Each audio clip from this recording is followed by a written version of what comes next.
laisser là. Pas que ça fasse trop bordel.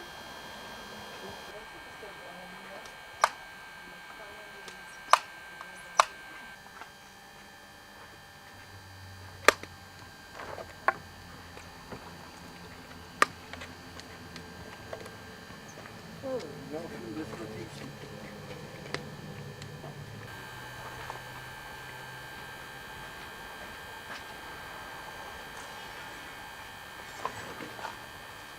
Bonjour Christian, quel plaisir de t'accueillir à nouveau. Et bien écoute, tu vois, on est sur un des dimanches, comme il fait beau, le circuit est ouvert au public. Donc je suis en train de préparer la locomotive.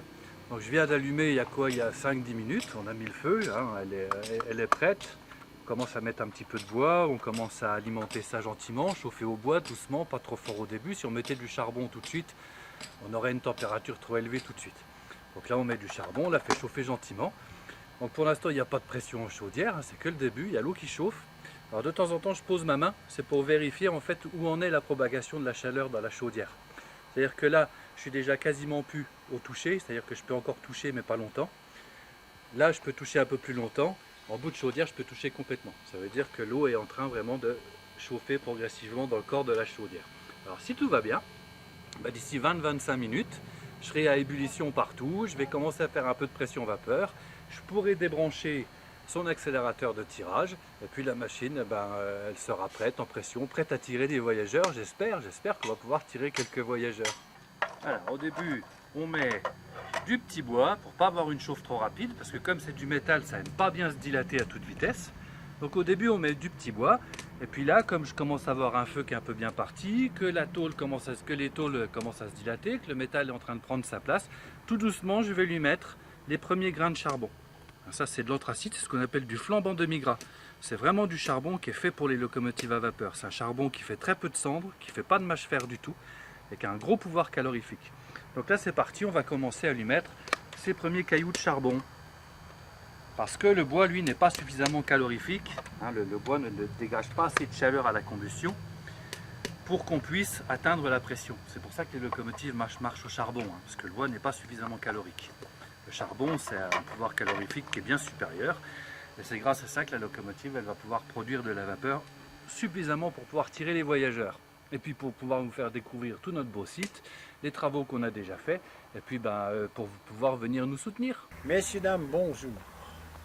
Pour vous donner des nouvelles du train de Fraisse-sur-Moselle-Tillou, nous sommes en train de monter les pieds droits du tunnel pour pouvoir remblayer celui-ci et terminer un petit peu les aménagements, qu'on règle un petit peu tout ce qui est gravat afin que on ait une meilleure impression des travaux à l'heure actuelle. Aujourd'hui, 1er octobre, on a un ciel magnifique. Il y a beaucoup de gens qui sont venus voir un petit peu ce qui se passait et qui en ont profité pour faire un tour en train. Et moi, je ne roule pas à l'heure actuelle parce que j'ai mes 2 locomotives qui sont en, comment dirais-je, elles sont en transformation. La locomotive électrique, elle était avec du 220 volts. Et on l'a transformé pour fonctionner sur des accumulateurs pour ne plus avoir le bruit des générateurs de courant. Et le diesel, le locotracteur, j'ai supprimé les commandes qui étaient basses sur ce locotracteur pour pouvoir les remonter et avoir tout sous la main et avoir une meilleure vue pour le pilotage, parce qu'avant j'avais les yeux dans la machine et je ne voyais pas du tout ce que je faisais. Donc il aurait pu avoir un accident ou quoi. Donc j'ai préféré transformer le locotracteur comme il était tout à fait au départ. Mais bon, les choses étant évoluant, on a pu transformer ça d'une manière un peu plus mécanique. Il y a une chose que je voudrais dire que j'oublie souvent, c'est de remercier déjà les entreprises qui nous soutiennent, à savoir JCL, P2I Entreprises, TDS qui est devenu maintenant MBS, et les établissements Koch de Ramonchamp, ainsi que la municipalité et en particulier le conseil municipal de Fraisse-sur-Moselle.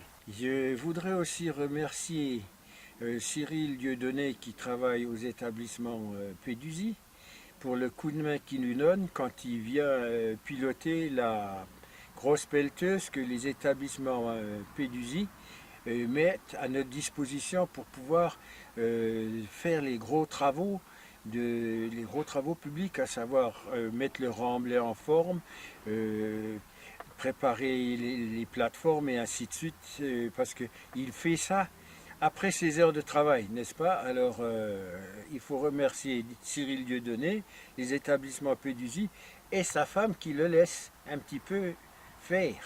Voilà. Ça aussi, il ne faut pas oublier, n'est-ce pas? Surtout après les heures de travail. Oh bah ça va. Ça va, t'as de la marche. Tu peux manger un 600-700 gâteau. kilos Tu quand peux même. manger un gâteau. Sans train. Que la loco. Avec le train, elle doit tirer une tonne. Ah ouais. Et t'as connu les trains à vapeur, Chantal? Regarde ça ta voix. J'ai une image. Il y en a qui passent tous les étés. Ils passent. Alors je suppose que certains se demandent, mais qu'est-ce que fait un espèce d'aspirateur électrique, une petite turbine électrique au-dessus de la cheminée de la locomotive? Ben, c'est pour une raison toute simple. Une vraie locomotive, ça fait 3 mètres de haut. Donc dans une cheminée, quand il y a 3 mètres de haut, il y a un tirage naturel. Mais sur une petite locomotive qui est à l'échelle à 11e, ça fait à peu près 27 cm de haut, donc il n'y a pas de tirage naturel. Donc on est obligé de forcer le tirage.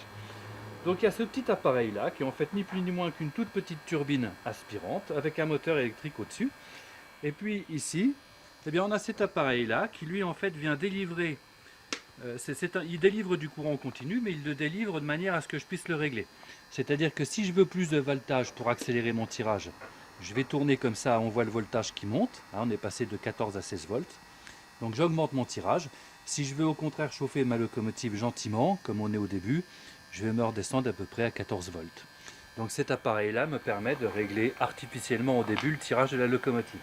Et puis dès qu'elle aura de la pression, il y a une petite tuyauterie qui vient se mettre, ressortir au niveau de la cheminée. Ça sort un jet de vapeur, c'est le souffleur de la locomotive. Et dès que j'aurai 3 kg de pression, le souffleur de la locomotive va être efficace. Et je pourrai enlever l'appareil électrique et la locomotive sera autonome, complètement. Moi j'avais le grand-père qui était sous les tickets. 11 ans. T'avais 11 ans. Oui, oui, mais bon, après, c'est Sarreguemines Beach. Après, nous, c'est Ah, il y avait aussi des pompons. il y avait aussi.